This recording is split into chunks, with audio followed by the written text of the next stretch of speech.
Assalamualaikum warahmatullahi taala wabarakatuh. Salam pertemuan, salam pencerahan, salam di alam maya. Apa khabar saudara semua? Saya mendoakan agar anda semua sihat walafiat. Apa khabar saudara Mustafa Ilyas? Begitu juga dengan saudara Hafiz Wan Basirun, Tengku JB, apa khabarku? Saudara Mustafa Ilyas, moga-moga sihat dan bersama keluarga ya. Cik Ibrahim Cik Muda, saudara Anwar Jubin. Begitu juga dengan saudara Haji Azhar Abdul Manaf, Adiham Adi, serta teman-teman yang lain yang tak sempat saya santuni satu persatu. Saya mohon maaf kerana hari ini banyak cerita. Jadi saya harus terus kepada melaporkan keadaan apa yang berlaku pada negara kita. Saudara, hari ini adalah tanggal 5 Oktober, hari Selasa 2021. Dan ini merupakan hari yang ke-565, saudara ya. Saudara Muhammad Amin Jack, saudara Yahya Adon, saudara Yusuf Ahmad. Ya, 565 hari sudah virus corona menyerang bumi kita ini tanpa henti dan tiada ada keredaannya. Dan walaupun keadaannya agak melegakan, tetapi nampaknya semalam dia susut kepada 8,075. Cuma hari ini ia meningkat balik kepada 8,817 yang mengakibatkan keseluruhannya yang terkumpul adalah 2,294,457 warga kita yang telah pun dijangkiti oleh virus corona. Laporan yang saya terima hari ini adalah kematian sebanyak 76 orang. Dan mengikut negeri, Perak merupakan angka tertinggi dengan 13 kes kematian. Diikuti Sarawak ada 11 kematian, di Kelantan ada 10, di Sabah ada 9, di Pulau Pinang, Pahang dan Terengganu ada 4 kes kematian saudara. Di Kuala Lumpur dan Kedah terdapat 3 kematian, serta Negeri Sembilan, Melaka dan Perlis ada 1 kematian. Lain-lain negeri, alhamdulillah tiada laporan yang saya dapat terima. Jadi jumlah kematian yang terkumpul sudah mencecah pada angka 26,759. Dan untuk negeri-negeri, di Perlis ada 47 kes, di Kedah 576 susut, di Pulau Pinang juga susut kepada 595, di Perak semakin susut alhamdulillah 473. Tetapi di Selangor ada peningkatan balik daripada 686 kepada 1,348. Begitu juga di Wilayah Persekutuan juga ada meningkat daripada 151 kepada 217. Di Putrajaya juga turut meningkat daripada 19 kepada 23. Negeri Sembilan meningkat juga daripada 108 kepada 122. Di Melaka juga terus 219 daripada 219 malam kepada 246. Dah 3 hari, 2 hari berturut-turut saudara, Melaka memperlihatkan peningkatan. Jadi macam mana nak buat pilihan raya negeri ni? Tak tahulah saya. Sebab di Melaka jumlah terkumpul sudah 59,610 orang. Rakyat Melaka yang dijangkiti virus corona. Bagaimanalah kalau nak diadakan pilihan raya kecil, pilihan raya negeri di Melaka. Sebentar lagi kita akan ulas saudara. Begitu juga di Johor. Tiba-tiba meningkat balik daripada semalam 781, hari ini 886. Di Pahang juga meningkat daripada 522 kepada 696. Cuma di Terengganu alhamdulillah susut yang agak ketara daripada 636 kepada 356. Di Kelantan masih lagi ada trend peningkatan lah Saudara Azmi. Semalam 1,020, hari ini 1,063. Tak tahulah bagaimana kita nak cari jalan, cari upaya agar di Kelantan ini jumlahnya. Sebab 3 hari lepas agak lega dah. Daripada 1,288 dia susut kepada 706. Tapi semalam dia naik balik pada 1,020 dan hari ini terus naik lagi kepada 1,063. Jumlah warga di Kelantan yang telah pun dijangkiti virus corona yang terkumpul adalah 120,333 orang, saudara. Tinggi jumlahnya. Begitu juga di Sabah, ada peningkatan. Semalam 677, hari ini 805.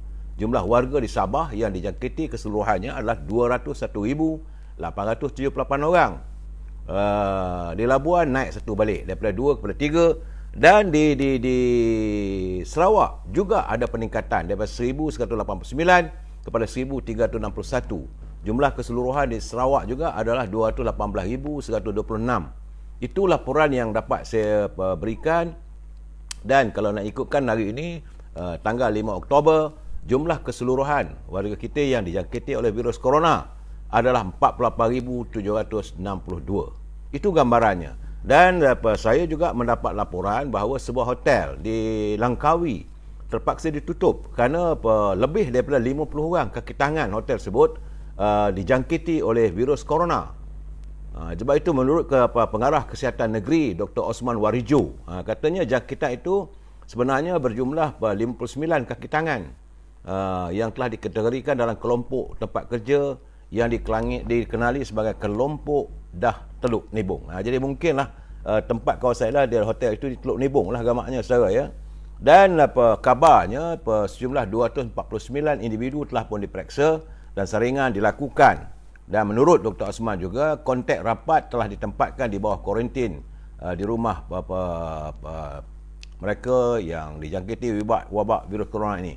Dan kabarnya jangkitan ini juga datang bukan daripada pekerja hotel saja ya, sebab orang datang. Ini saya rasa mungkin kesan daripada waktu kita awal-awal membuka Pulau Langkawi, boleh dilawati oleh semua orang, sektor pelancongan, maka berpusu-pusulah rakyat pergi ke Langkawi. Akhirnya sejumlah 50 kaki tangan di sebuah hotel tersebut dijangkiti oleh virus corona. Jadi teman-teman yang pernah berada di Langkawi agak-agaknya eloklah melakukan swab test kalau ada jangkitan. Mudah-mudahan tiada saudara ya. Itu laporan yang sempat saya berikan, dan kita masuk sedikit tentang tazkirah pendek singkat sambungan semalam, itu tentang Telaga Al-Kausar. Kerana Allah berfirman, tidakkah engkau tahu bahawa mereka telah pun mengamalkan amalan baru sesudahmu ya. Al-Kausar juga adalah nama haud, iaitu telaga yang begitu besar di syurga. Haud ini tempat berkumpulnya air. Telaga itu ada di padang mahsyar yang akan didatangi oleh umat Nabi Muhammad SAW. Telaga ini memiliki air yang datangnya dari sungai Al-Kausar yang berada di syurga. Kerana itulah telaga tersebut sebagai Telaga Al-Kausar.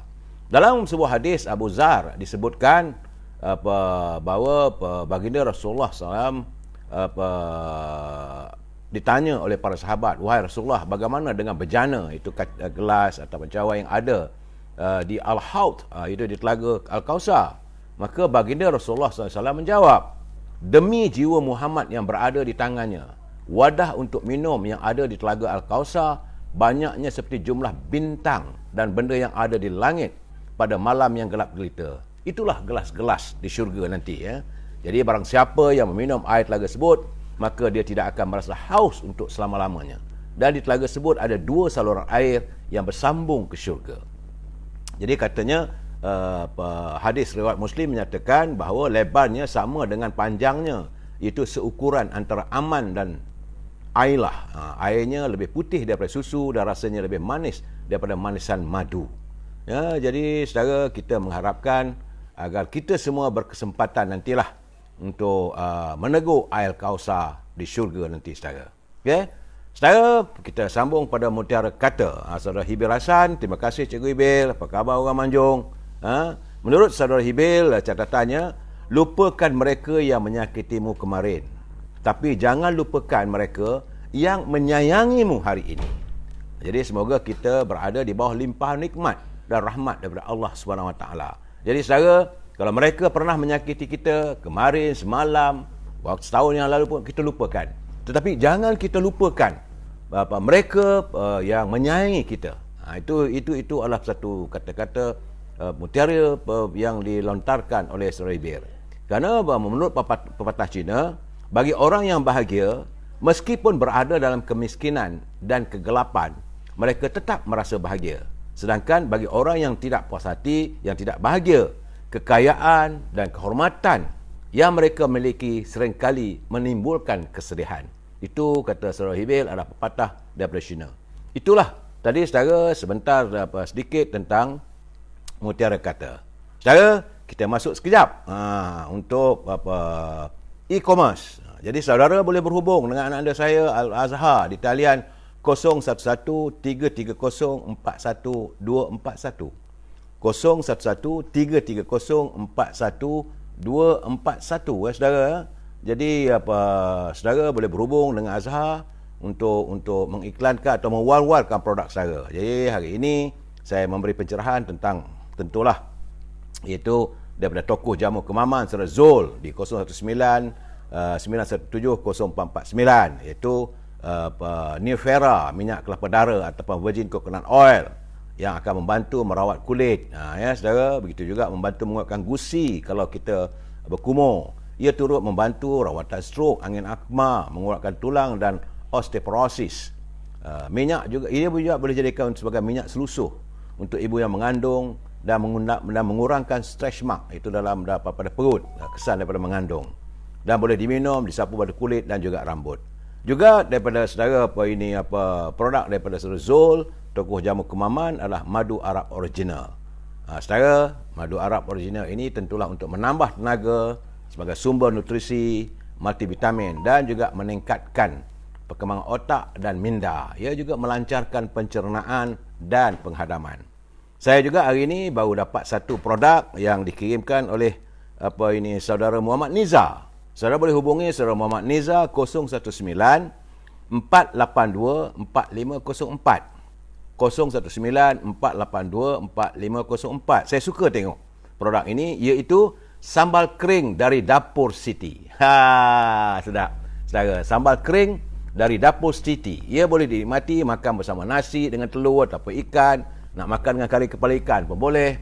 Jadi ada sambal kering ini sebagai cecahan untuk penambah selera. Saudara boleh hubungi saudara Muhammad Niza di 019 482 4504. Makan sambal kering dengan nasi, sedapnya menjilat jari. Saudara, itu saya mewawarkan produk saudara yang sempat saya berikan. Jadi saudara yang ingin mengiklankan produk saudara, sila. Saya tak boleh bagi tahu berapa harganya. Sila hubungi saudara Niza, sila hubungi saudara Zul di toko jamu kemaman. Kerana perjanjian saya dengan Instagram, dengan Facebook ataupun dengan YouTube, saya tidak boleh mengiklankan siap dengan harga. Saya cuma boleh mewawarkan produk saudara. Baik saudara, salam impian moratorium dan RM10,000 pengeluaran wang dari kumpulan wang simpanan pekerja. Kita harus menuntut dan terus menuntut. Saudara Otai, saudara Azman Shah, apa khabar saudara? Saudara Nasaruddin Naim. Kita menuntut, itu hak kita. Jadi semoga teman-teman yang berkhidmat di kumpulan wang simpanan pekerja berfikirlah dengan sebaiknya untuk membantu rakyat. Rakyat tengah susah sekarang ni. Kita ni sebenarnya saudara nampak senang tapi susah. Bukan dulu nampak susah tapi kita masih senang. Tapi hari ini memang lihatnya nampaknya ceria, tetapi kita dalam keadaan kedukaan. Sebab itu kita menuntut agar pimpinan negara segeralah memikirkan supaya dapat diberikan moratorium kepada peminjam kereta, sama ada ansuran kereta, ansuran motor, kenderaan ataupun ansuran rumah. Sebab saya lihat banyak rumah-rumah dah sudah mula nak dilelong.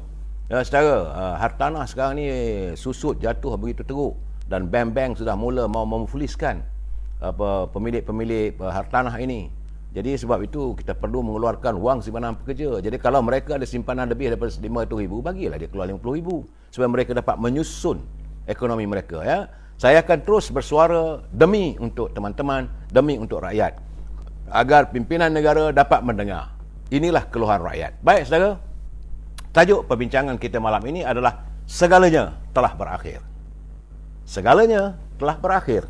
Tapi sebelum saya memberi pencerahan tentang persoalan ini, jangan lupa kita santuni dulu pantun Pak Nazir. Terima kasih Pak Nazir saban hari menghantar kiriman untuk kita berkongsi cara Pak Nazir menegur dan mengkritik pemimpin dengan begitu bersopan. Saudara, bahasanya indah.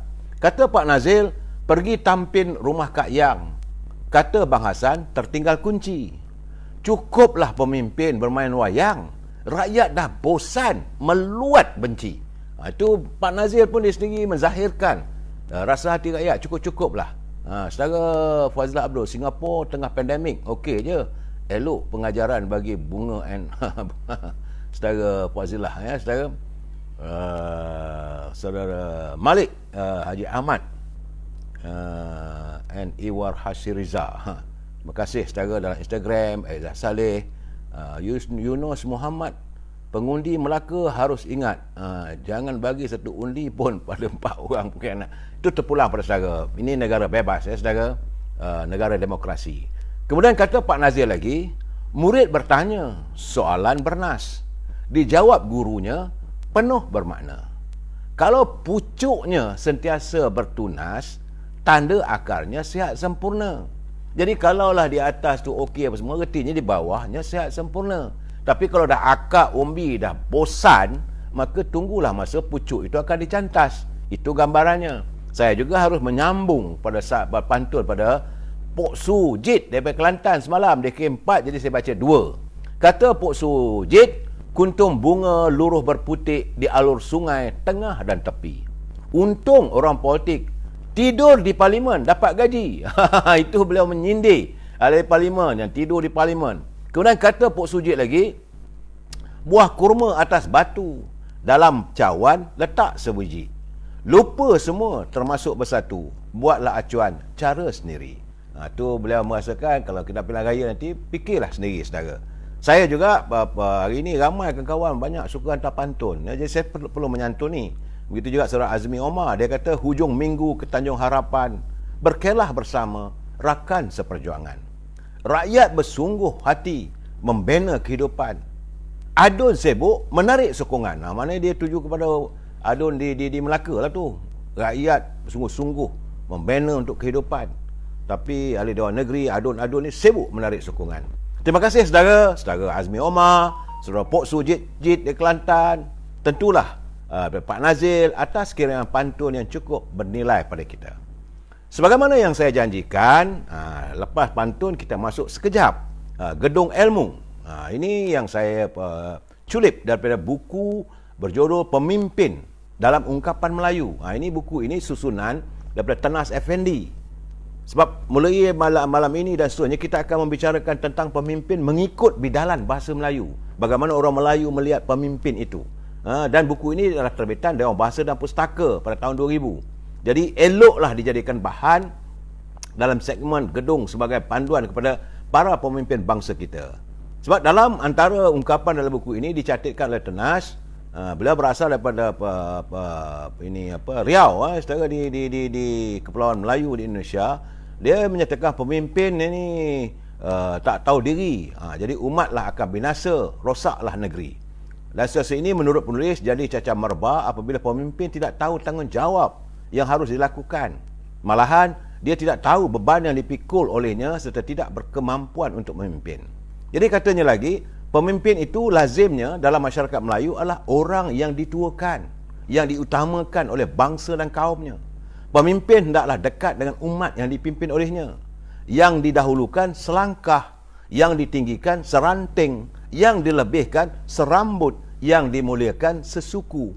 Ini bahasa-bahasa bagaimana bidalan dan juga bahasa bangsa Melayu ini mengungkapkan kepada pemimpin. Maksudnya, jadi pemimpin yang diberikan oleh adat Melayu, yang diberikan kepercayaan, yang diberikan kekuasaan, yang diberikan beban berat, yang diberikan tanggungjawab, yang diikat janji dan sumpah, yang disimpan petua dan amanah. Itulah kata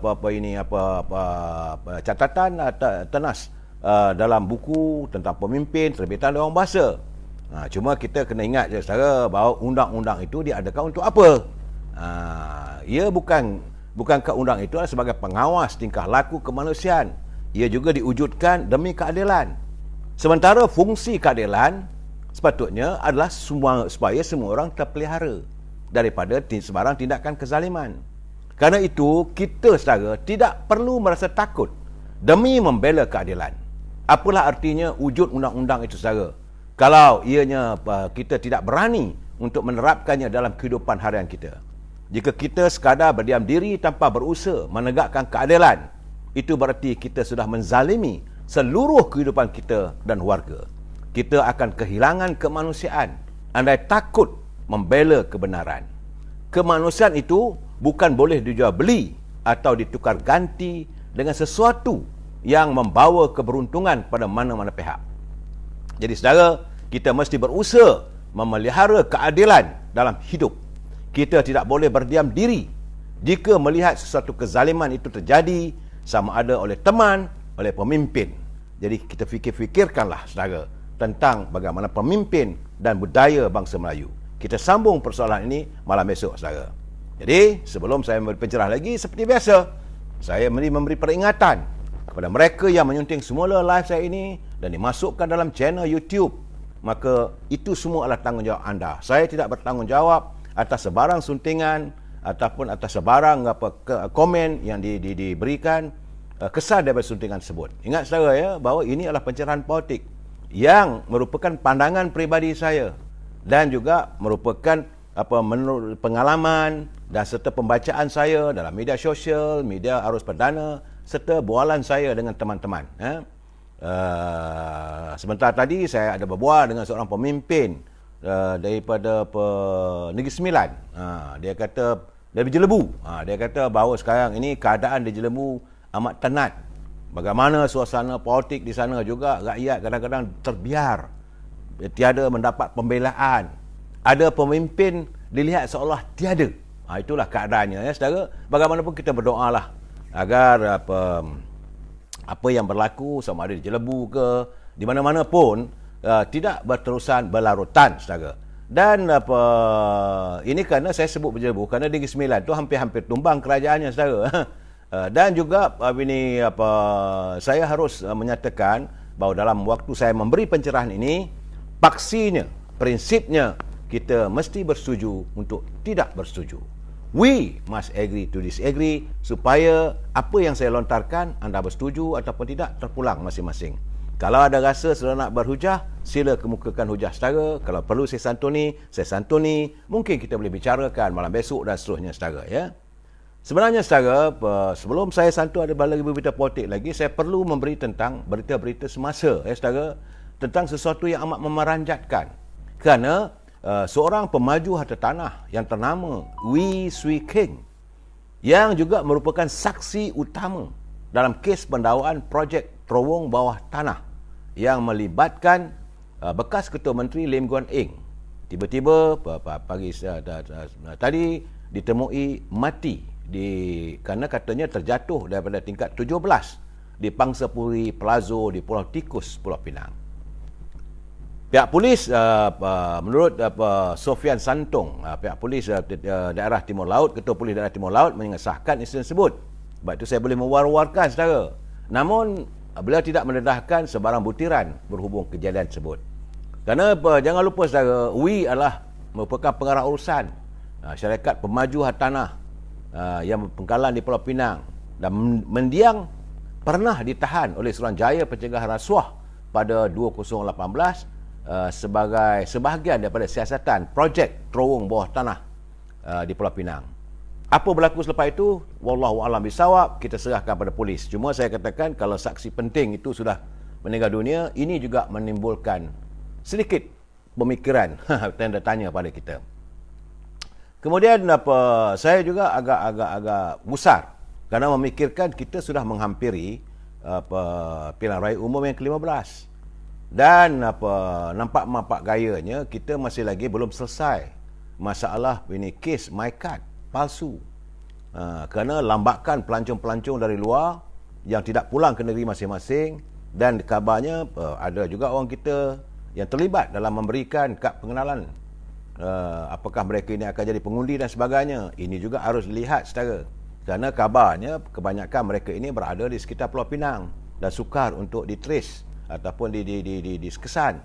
Jadi sebab itu saya haraplah kita harus ingat secara bahawa mereka mempunyai agenda untuk memastikan di Pulau Pinang itu tetap kekal milik mereka.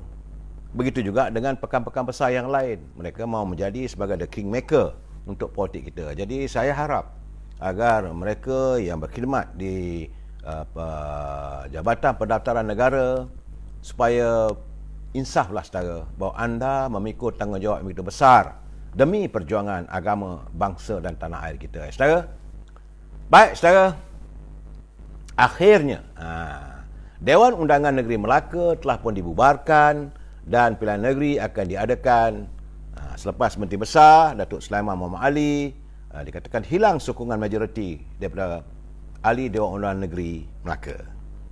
Pembubaran tersebut diumumkan oleh yang Ketua iaitu Speaker Dewan Undangan Negeri Melaka Datuk Seri Abdul Rauf Yusof.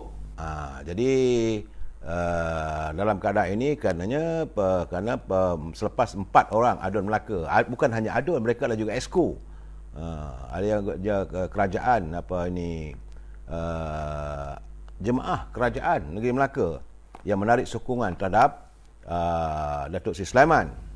Jadi menurut Datuk Rauf, pembubaran itu telah pun dipersetujui oleh Yang di-Pertua Negeri Tun Muhammad Ali Rastam, dan ia dilihat sebagai jalan keluar untuk mengatasi kemelut politik dan kalau boleh untuk membentuk kerajaan yang baru.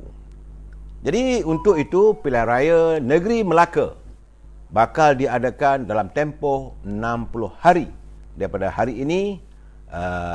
Bagaimanapun sebentar itu tentulah Ketua Menteri yang sedia ada, Datuk Seri Sulaiman Ali, akan menjadi sebagai Ketua Kerajaan Caretaker ataupun sementara. Jadi kepada mereka yang mau melihat beliau disingkirkan daripada anjung kuasa di Seri Bendara itu, macam kita umpamakan, bolehlah diibaratkan ayam terlepas, tangan bau najis. Itulah keadaannya, saudara. Malahan Suruhanjaya Pilihan Raya Malaysia juga sudah pun menerima surat pemakluman dari Dewan Undangan Negeri Melaka yang memberitahu pembubaran penggal ke-14 Dewan Undangan Negeri Melaka. Dan kabarnya Suruhanjaya Pilihan Raya SPR akan mengadakan satu mesyuarat bagi menetapkan penyelarasan, iaitu penetapan tarikh pembuangan undi, tarikh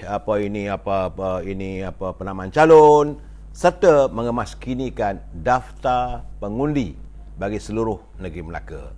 Sebab itu saya dah mewawarkan berkali-kali, sebulan dulu pun, sila semak diri anda apakah anda layak mengundi di mana dan sebagainya. Saudara, sebab pilihan raya itu boleh diadakan pada berbagai masa. Jadi bagaimanapun, andai keadaan belum lagi selamat dari pandangan Majlis Keselamatan Negara, maka besar kemungkinan, saudara, dari segi jadah waktu, dari segi perlembagaan, dari segi undang-undang tubuh kerajaan negeri, maka pilihan raya negeri setelah Dewan Undangan Negeri dibubarkan hendaklah diadakan dalam tempoh 60 hari. Tetapi kalaulah suasana tidak mengizinkan, kerana sekarang ni kena ingat COVID dan Melaka, saya dah cakap tadi 2 hari berturut-turut naik lagi. Kalau keadaan ini Majlis Keselamatan Negara merasakan tak sesuai lagi, maka Suruhanjaya Pilihan Raya, Perdana Menteri terpaksalah menghadap ke bawah Duli Yang Maha Mulia Yang Pertuan Agong, sebagaimana yang dilakukan di Sarawak, iaitu diadakan darurat. Ini sekarang ni sepatutnya di Sarawak, saudara, pilihan raya negeri seharusnya diadakan pada 7 Jun lalu. Sebab jadah waktu tempohnya, Dewan Undangan Negeri Sarawak sudah pun terbubar dengan sendirinya, tempoh 5 tahun. Pada 7 Jun dia kena mengadakan pilihan raya, tetapi oleh kerana ada prolog darurat oleh Duli Yang Maha Mulia Tuan Agong, maka pilihan raya negeri Sarawak boleh ditangguhkan. Jadi begitu juga kita melihat di Melaka, besar kemungkinan akan ditangguhkan kalau Majlis Keselamatan Negeri, MKN, Majlis Keselamatan Negara dan Kementerian Kesihatan merasakan bahawa keadaan belum sesuai. Jadi jangan pula ada orang menuduh kononnya kerana UMNO ni masih berkuasa, maka diadakan undang-undang darurat. Bukan begitu, saudara. Ini terpulang keadaan suasana. Jadi tak boleh kita tuduh bahawa nak adakan pilihan raya keselamatan rakyat. Ini kita serahkan kepada Majlis Keselamatan Negara. Mereka memikirkan sesuai tak sesuai. Kalau sesuai dan rakyat dijamin keselamatannya, maka suka tak suka dalam tempoh 60 hari pilihan raya negeri Melaka harus diadakan. Jadi kita kena ingat, dalam keadaan begini, inilah masanya kita memulangkan balik kuasa penubuhan kerajaan negeri itu. Selalu saya sebutkan, suara rakyat itu kuasa keramat. Inilah masanya, ya saudara. Ingat saudara, saya dalam keadaan begini agak saya ketawa bila Datuk Rahman Sulaiman dia hantar kiriman. Dia kata apa yang berlaku di Melaka tu macam inilah Dok, dia kata. Dia kata ini Datuk Rahman Sulaiman dari Terengganu. Dia kata garam tu tak pernah nakal, tetapi selalu kena cubit. Gula pula tak pernah buat hal, tapi selangkali kena kacau. Cili pula tak pernah gaduh, namun seringkali kena tumbuk. Jadi begitulah hidup ini, sering didatangi perkara-perkara yang kita tidak minta, tapi ia terjadi, dan oleh itu jangan kita persalahkan sesiapa. Sebab cadangan bubar Dewan Negeri memang terpakai jika TYT menerima notis sebelum sokongan ditarik oleh ahli Parlimen, ahli Dewan Negeri. Itu kenyataan Tok Mat. Jadi saudara, banyak orang bertanya, banyaklah kita dengar sekarang ni macam-macam cerita. Apa yang sebenarnya berlaku di Melaka? Saya tahu macam-macam cerita. Kalau saudara ingat, saya pernah mengutarakan, saya katakan anak-anak muda sudah semakin bosan kerana beberapa bahagian di Melaka, anak-anak muda besar kemungkinan akan meninggalkan Parti UMNO kerana geram atas sikap culas pemimpin. Saudara jangan lupa, saya pernah melontarkan saya ingat dalam 2 minggu lalu. Tapi pandangan saya ini tidak diambil kira. Ialah pandangan orang biasa kan, manalah dia tahu, dia duduk kat Kuala Lumpur. Dia tak tahu yang saya menerima macam-macam. Saya mendapat kepelbagaian informasi daripada teman-teman akar umbi. Sebab bagi saya, teman saya adalah rakyat akar umbi. Mereka memberitahu kebosanan mereka melihat tingkah laku, melihat pimpinan yang berada di Melaka begitu. Jadi dalam keadaan segini, kata mereka, kalau gitu keadaannya, baiklah kita masuk parti lain. Ini keadaan saya. Sebab malahan kalau saya lupa, UMNO Melaka juga pun telah mengeluarkan arahan bunga-bunga bahawa untuk mempersiapkan gerak kerja di peringkat akar umbi, di peringkat bahagian, di cawangan. Ini keadaan saya. Tapi persoalan sekarang ni, saya harus melihat, seandainya pilihan raya negeri diadakan, kita kena fikir masa ke depan. Seandainya pilihan raya negeri keadaan okey, akan diadakan di Melaka. Okey, dalam jeda waktu 60 hari ataupun 50 hari sebelum pilihan raya umum diadakan. Sebab saya menyangkakan pilihan raya umum mungkin diadakan dalam bulan Mac atau April. Mungkin juga bulan Januari, Februari, Mac, April, Mei, Jun, Julai. Mungkin, kemungkinan saudara, ini bukan tepat. Kalaulah pilihan raya umum diadakan bulan 7 atau bulan 8 tahun depan, sedangkan Melaka setelah mengadakan pilihan raya negerinya, apakah dia akan terpaksa mengadakan pilihan raya sekali lagi? Ini kesan saudara. Sebagaimana apa berlaku di Sabah. Saya tidak yakin apabila kita kerajaan mau memanggil pilihan raya umum, maka kerajaan negeri Sabah juga akan mengadakan pilihan raya negerinya. Saya tidak yakin sebab jeda waktunya baru setahun. Setiap kerajaan negeri punya 5 tahun waktunya. Jadi kalau begitu keadaannya, apakah akan kembali macam zaman terdahulu? Dulu-dulu saya ingat lagi waktu saya kecil-kecil, masa musim pilihan raya umum diadakan, maka keputusan pilihan raya tu kadang-kadang 2-3 hari dapat tahu. Apakah pilihan raya umum ni parlimen dulu, kemudian negeri kemudian. Inilah kesan yang akan berlaku. Mereka tidak melihat kesan itu. Kalaulah pilihan raya umum untuk pilihan raya di negeri Melaka itu diadakan, saya tidak yakin ia akan diadakan untuk dalam musim pilihan raya umum akan datang. Jadi artinya sudah ada perbezaan antara pilihan raya kecil, pilihan raya parlimen dan pilihan raya Dewan Undangan Negeri. Dan saya melihat tentulah pilihan raya kecil Sarawak, pilihan raya di Sarawak, pilihan raya di Sabah dan juga Melaka terpaksa mengadakan pilihan raya umumnya berasingan antara dewan kursi parlimen dan kursi Dewan Undangan Negeri. Ini yang tak seronoknya saudara. Sebab tiap-tiap kali pilihan raya diadakan, ia menelan belanja yang besar. Tambah-tambah lagi bagi salah satu pilihan raya untuk negeri yang dibuat berasingan. Wang itu datang daripada kantong rakyat. Itu yang kita harus petikaikan, saudara. Jadi bukan satu benda yang mudah. Bukan satu penyelesaian yang tuntas. Kalau diadakan pilihan raya parlimen, kemudian adakan pula pilihan raya negeri.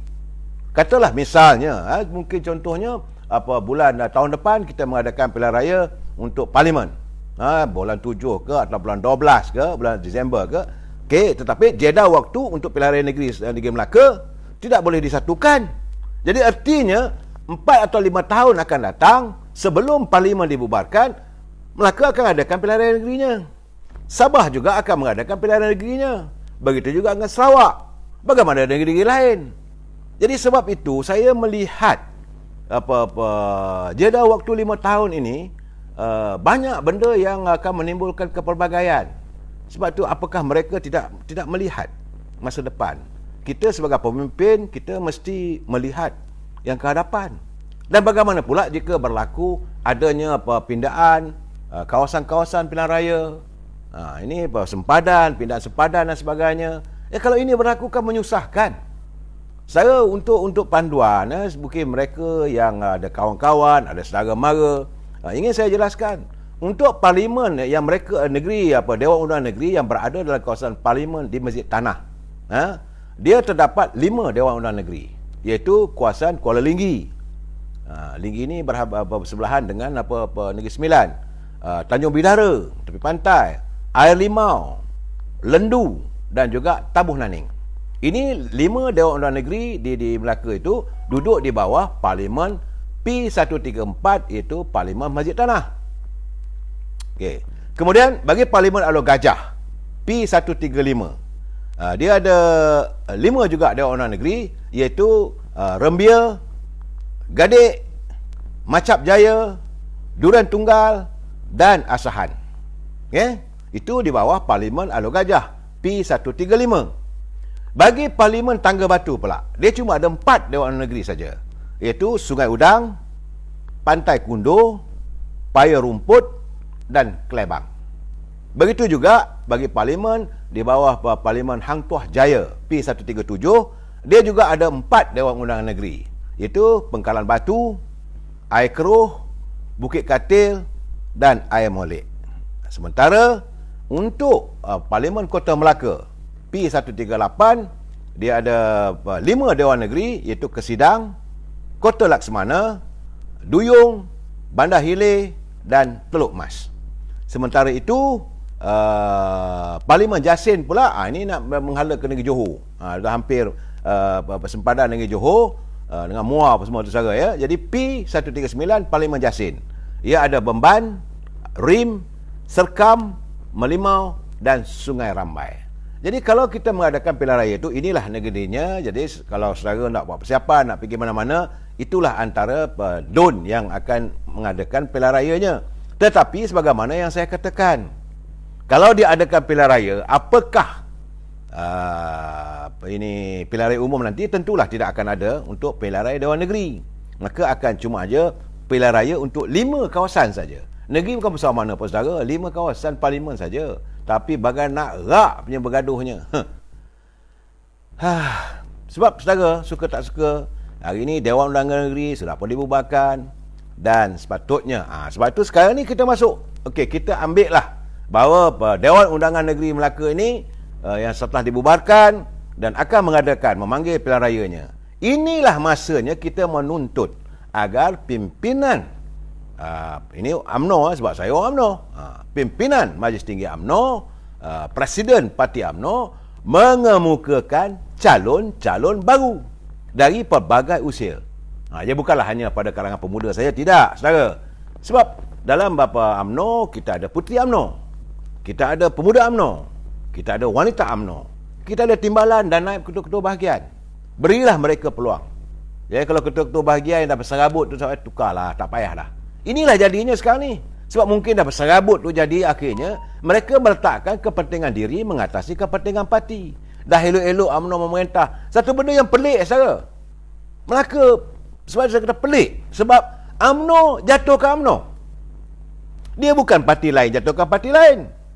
Kalau UMNO jatuhkan parti Bersatu, UMNO jatuhkan parti PAS, UMNO menjatuhkan kerajaan Perikatan PKR, okeylah juga. Ini tidak. Ahli Dewan Undangan Negeri UMNO jatuhkan ahli Dewan Kerajaan UMNO. Yang agak pelik lagi tu, Ketua Menteri terpaksa berjumpa dengan mantan Ketua Menteri untuk membubarkan Dewan Negeri. Jangan lupa, Tuan Yang Utama TYT, Governor Melaka adalah mantan Ketua Menteri Melaka. Jadi perselingkahan antara 2 orang, iaitu satu orang Ketua Menteri dan satu orang mantan Ketua Menteri. Iiti Harun mantan Ketua Menteri, Datuk Seri Sulaiman adalah Ketua Menteri yang sedia ada. Dalam keadaan begitu terpaksa menghadap mantan Ketua Menteri. Akhirnya Ketua TYT kata bubarkanlah parlimen. Tapi bagi saya, bagi apa pun dalam keadaannya saudara, inilah masanya untuk kita mengukuhkan. Jadi Muhammad Farid, Masjid Tanah UMNO memang menang PRU 14 brother. Sebelum MP tu jadi katak, benar. Kalau kita lihat daripada Masjid Tanah, di Masjid Tanah tu dia ada 5 kawasan. Kuala Linggi, Tanjung Bidara, Air Limau, Lendu dan Tabuh Naning. Itu kawasan yang di mana terdapat katak melompat. Iaitu ahli parlimennya melompat, mantan Ketua Puteri UMNO. Kemudian di kawasan mana lagi? Kawasan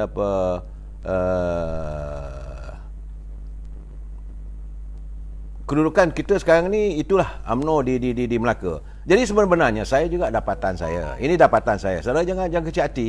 Kalau saudara menyokong seorang, sokonglah, tak ada masalah. Kerana kalau mengikut kenyataan daripada mantan Ketua Menteri Datuk Idris Harun, dia kata dia redha lah, dia kata terpaksa kalau dia pecat pun pecat lah. Dia hilang jawatan pun hilanglah jawatan. Mungkin saya minta maaf, semalam saya ingatkan dia buka esko, rupanya dia esko juga, saudara.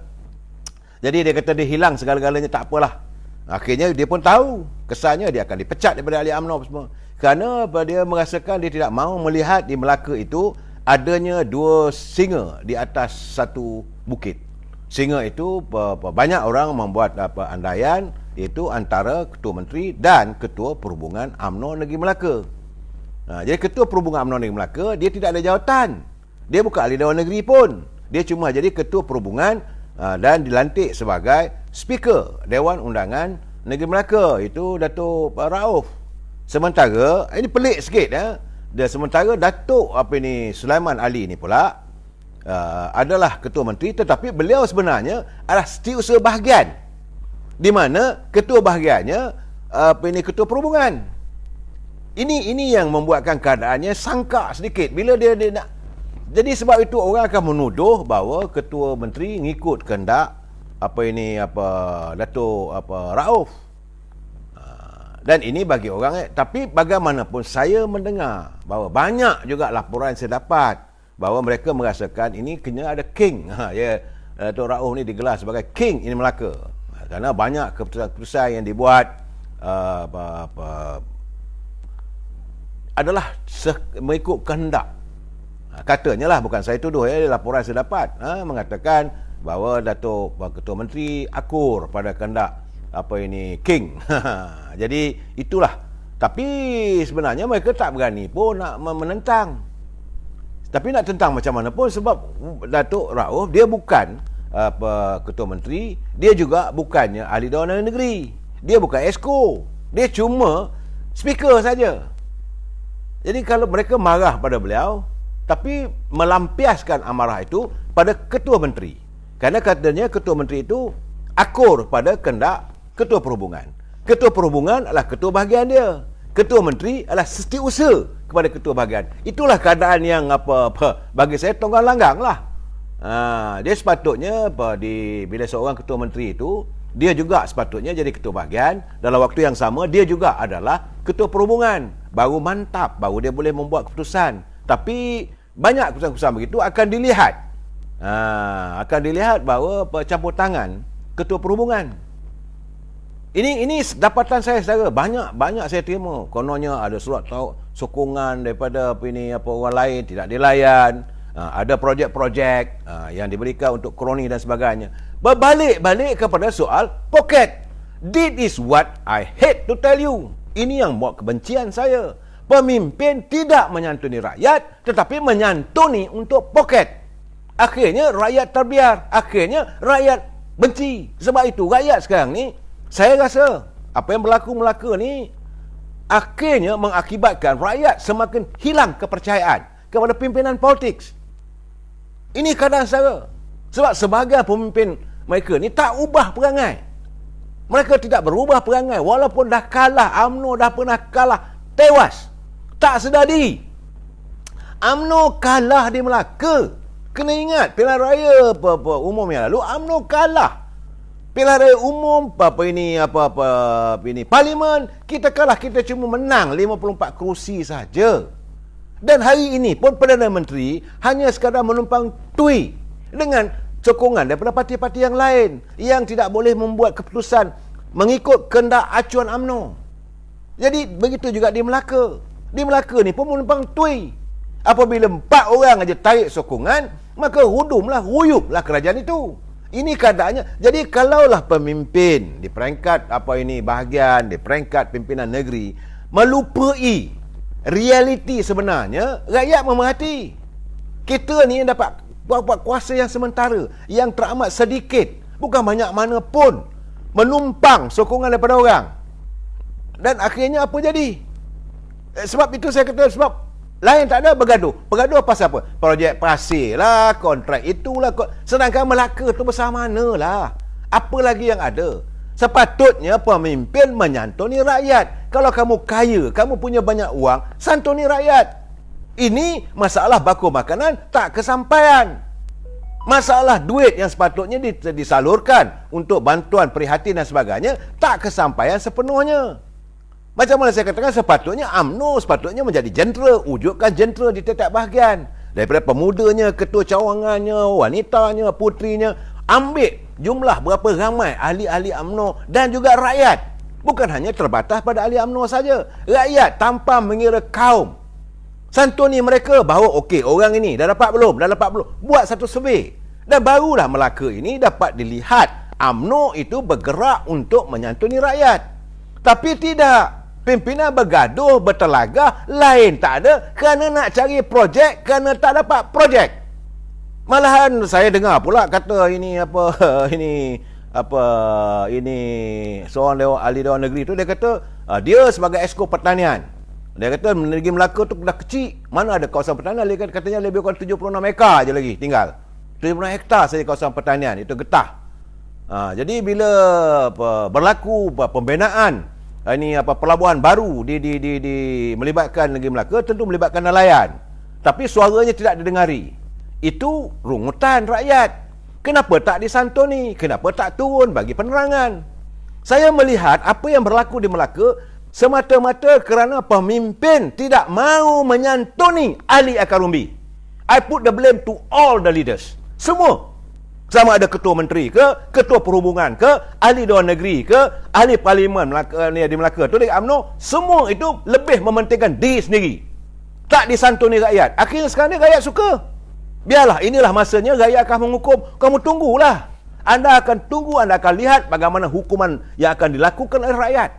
Sebab mereka merasakan bahawa mereka terabai. Bila COVID menyerang, tidak ada bagi penerangan.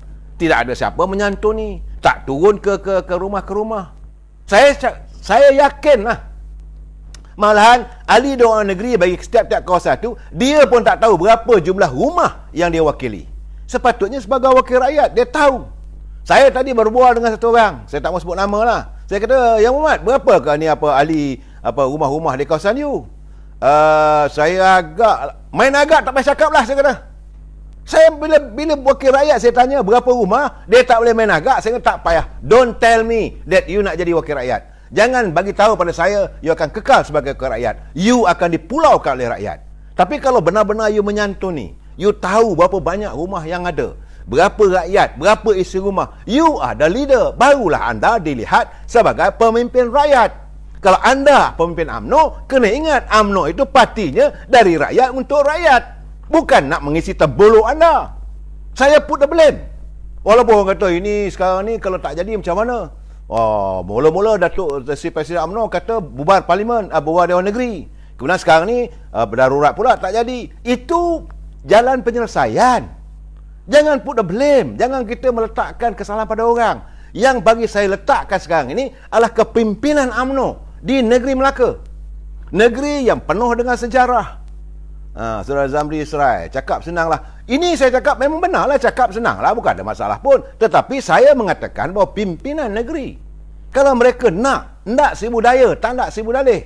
Kalau nak betul-betul nak berkhidmat untuk rakyat. Kalau tidak, jalan terbaik tak payah bertandinglah kali ini. Saya mengharapkan agar Datuk Seri Presiden UMNO dan ahli Majlis Tinggi UMNO memikirkan mana calon yang benar-benar menyantuni rakyat dan letakkan syarat. You akan jadi calon, kalau you menang, you kena santuni berapa banyak rumah yang ada. You kena buat survey, you kena ada jentera you. UMNO cukup dengan jenteranya. Tiap-tiap kampung ada cawangan. Tiap-tiap kampung ada cawangan puteri. Tiap-tiap kampung peti undi ada cawangan puteranya, pemuda. Tiap-tiap kampung ada jalinan wanitanya. Dan ada cawangan. Cukup. Bukanlah mana saya pergi sendiri satu rumah ke sana. Tidaklah. Tetapi boleh dapatan fakta-fakta dan menyantuni rakyat melalui jentera yang ada. Tapi kalau jentera tidak disantuni, this is what happening. Kalau contohlah saya katakan, contoh dia pilihan raya untuk kawasan Don Rim katakan. Ada rumah lebih kurang 5,000 rumah. So, dalam Rim itu berapa kampung? Kalau tak tahu kampung, beratlah saudara. Ada wakil rakyat saya tanya, ada berapa kampung? Agak-agak saya lebih, bila dia kata agak-agak, saya kata tak payah. Tak payah jawab. Saya tahu dia nak bohong saya. Saya don't want to get lies. Saya tak mahu saya dibohongi. Ini keadaan saudara. Sebab itu sekarang ni, kalau nak main politik, main betul-betul. Sebab itu saya mendapat, bukan saya tak dapat laporan, semuanya berpunca kerana King. Bukan hanya King, ramai lagi yang terlibat saudara. Lain tak ada masalah poket. Memang saya tahu, saya tidak mahulah membelasah sesiapa pun. Bagi saya, apa yang berlaku di Melaka ini harus dijadikan sebagai tauladan untuk pimpinan yang lain. Semasa anda berada di anjung kuasa, maka taburkanlah bakti sebagaimana yang diperlukan. Rakyat dahagakan pembelaan. Jangan anda melakukan tindakan yang menghancurkan hati dan perasaan rakyat. Ini yang saya katakan. Saudara Hussein Shah, wakil rakyat, makan tidur. Saya nak saudara menggamit amarah saya sebenarnya. Memang ini yang terjadi saudara. Bukan hanya makan tidur, mengumpul harta, mencari projek. Apalah salahnya disantuni rakyat. Sebab itu saya lihat kenyataan Tok Mat, Timbalan Presiden UMNO dalam bicara dia dengan penerangan UMNO melalui Pumas. Sebab dia kata sikap ahli politik yang menjadikan dirinya sebagai komoditi menyebabkan negara berada dalam situasi politik yang amat janggal dan tidak pernah dilalui sebelum ini. Timbalan Presiden dah sedar bahawa ada ahli-ahli kalangan ahli politik maksudnya wakil-wakil rakyat di kalangan pemimpin UMNO. Dia menegur pimpinan UMNO, dia tak tegur parti lain dia punya hal lah.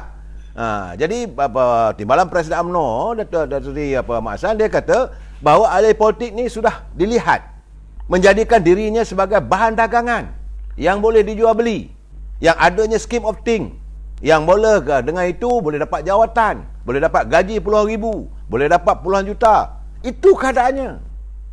Jadi mereka katanya memperdagangkan diri seolah-olah mereka itu komoditi politik. Jadi inilah keadaan yang kita hadapi sekarang. Yang paling malang katanya, moral politik Malaysia sangat susut dari segi nilai dan prinsip. Saudara. Jadi kata Tok Mat, apa krisis yang berlaku dalam politik tanah air kita, bukan hanya tertumpu pada Melaka saja, yang tidak berkesudahan sejak akhir-akhir ini, menyaksikan pelantikan 3 Perdana Menteri. Tak pernah berlaku pun dalam satu tempoh 3 tahun. 3 Perdana Menteri. Dia pun naik bosan juga. Dan di Melaka pula, kalau berlaku pelantikan 3 menteri besar, ketua menteri pula. Dia tindakan parti yang membuka kepada ahli-ahli politik yang melompat parti, menjadikan keadaan lebih buruk. Jadi mana-mana parti politik, dia buka pula untuk ahli-ahli nak melompat. Almost welcome. Ini pun keadaan memburukkan keadaan. Jadi kesan itu menyebabkan kerajaan hilang keseimbangan politik yang pernah dikuasai sebelum ini. Ya benar pun dulu memanglah boleh katakan kebanyakan negeri dominannya lah kuasa UMNO. Tapi kerana melompat dah hilang. Bila hilang, sukar untuk membuat sesuatu dasar mengikut acuan parti.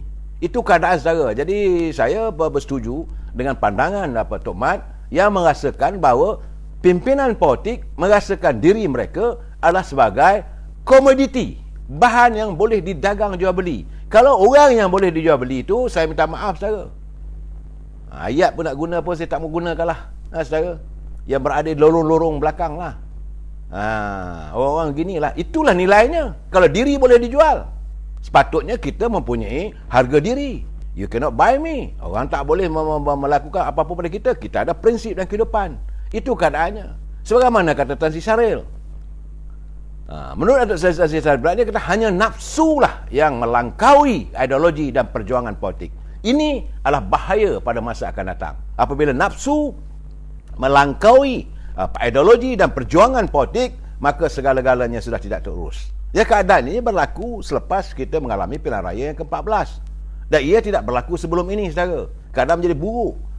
Ia berlaku di pusat, dah 3 kerajaan. Ia berlaku di negeri, dah ada 2 kali kerajaan negeri. Banyak.